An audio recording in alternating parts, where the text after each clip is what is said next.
country, your people, and your father's household, and go to the land I will show you. I think to learn is not just the memorizing of the scripture, it's to act in practice. I believe that to believe is not to know a fact that everyone liked it, but is to live in practice. James chapter 2, verse 24.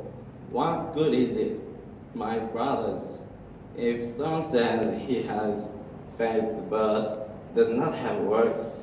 Can that faith save him?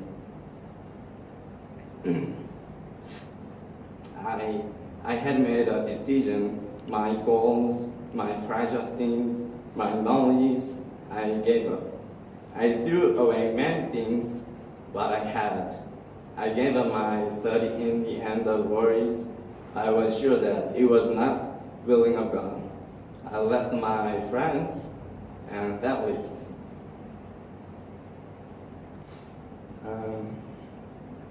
Afterward, I had a mission trip to Philippines and traveling in the China Peninsula.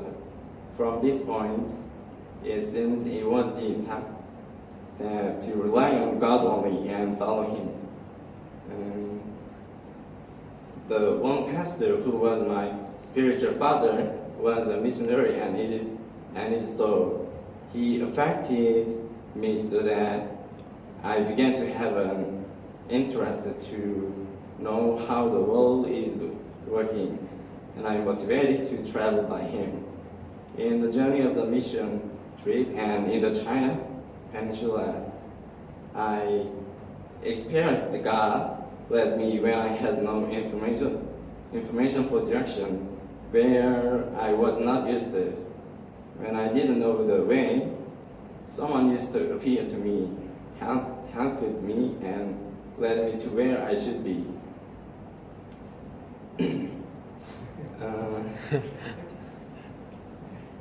The country I traveled first alone was Vietnam. Even before landing at Vietnam, I met Vietnamese next to my seat in the airplane. She told me in Korean, and she took me accommodation by taxi that I made a reservation and where I should be. So I could be there in safe without any of my efforts. During I was traveling, I seriously learned I was a kind of ignorant man. I hoped to go to see the wide world more and more. God made me touching, and I prayed I would go further before long. Through one of my friends, God led me to go to Australia, and I went.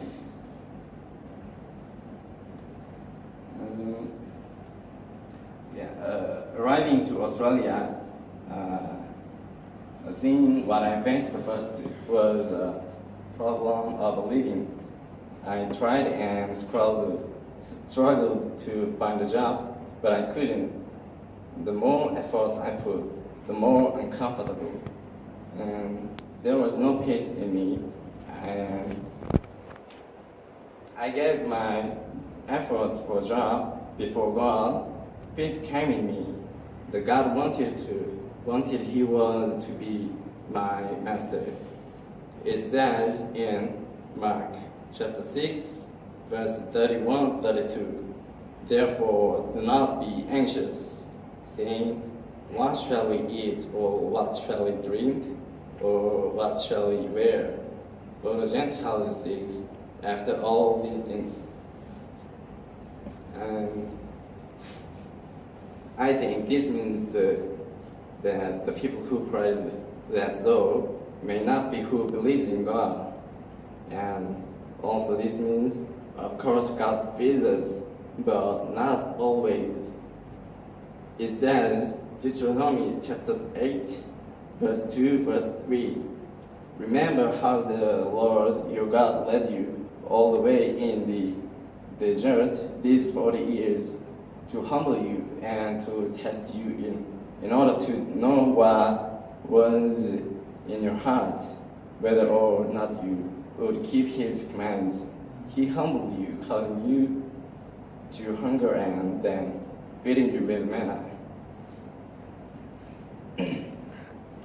And says, Numbers chapter 21, verse 5. They spoke against God and against Moses and said, "Why have you brought us up out of Egypt to die in the desert? There is no bread, there is no water, and we detested this miserable food."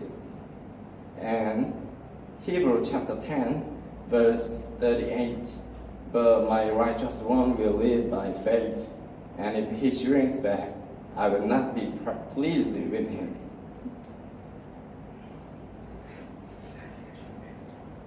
So now, what shall I do?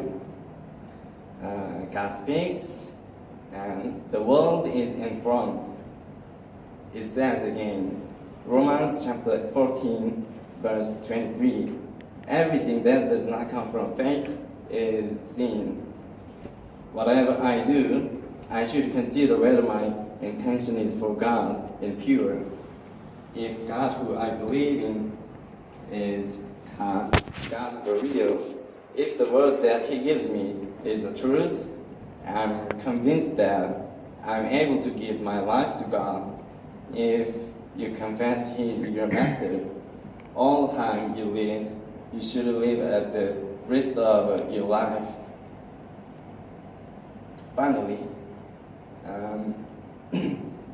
it was a short time to me that God taught me.